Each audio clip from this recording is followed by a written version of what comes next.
The sunshield of the James Webb Space Telescope is about the size of a tennis court, like the one I'm walking on right now. But try to find the material Kapton that the sunshield is made of that's big enough, well, you're going to be out of luck. So we've come to Huntsville, Alabama, where the folks at Mantech are building the sunshield.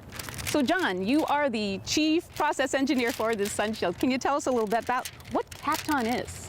Yes, you have some of the materials in your hands here. Kapton starts out with this amber color. This is raw Kapton, as we call it. After that, the Kapton goes through a coating process where we put the aluminum metal coating on, as you can see it here, on one side. Then we process it again to have a coating on the other side. In the end, 3 layers of the sunshield have the aluminum coating on both sides. The remaining 2 layers will have aluminum on one side with silicone coating on the back side. You're not going to find this off the shelf, right? You can't say, hey, order some of this that's about the size of a tennis court. Yeah, that's a real problem because we buy it in 50-inch wide pieces, and it's got to be the size of a tennis court.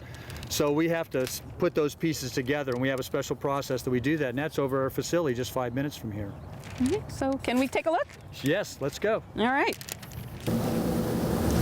Well, what we're cutting here is individual pieces, and they will be seamed together. There's at least 55 pieces per layer of the sunshield. Right, and then they will match the gold sides to each other to seam it. Now we've taken them over to the thermal spot bonding machine. The heat comes out of the tips to fuse it together, but not so much that it burns through the bottom. So why do you use a thermal weld? You're not exactly sewing the sunshield together in the traditional sense. We want to maintain the strength as much as possible of the parent material, but still have it stay together. Not have glues or anything else which adds weight. You know, now that I'm looking at it closely, it kind of looks like one of those potato chip bags, no? Yeah, like the one I carry around in my pocket. How convenient. Yeah, well, I thought that y'all maybe have had some Doritos, but you always looked on the inside. You notice how that shiny surface? Yeah. Well, that's to protect the insides, from contamination. Because this is a plastic material, it can't meet the requirements of outer space environments. Kapton has the aluminum coating on it. It's made specifically for space environments. We've been using it for several decades. Okay. You grab that end, and I'll grab this end, and we'll see if we can make it. All right. Oh, wow. So now you have a feel for how much it takes. That's pretty strong. Yeah.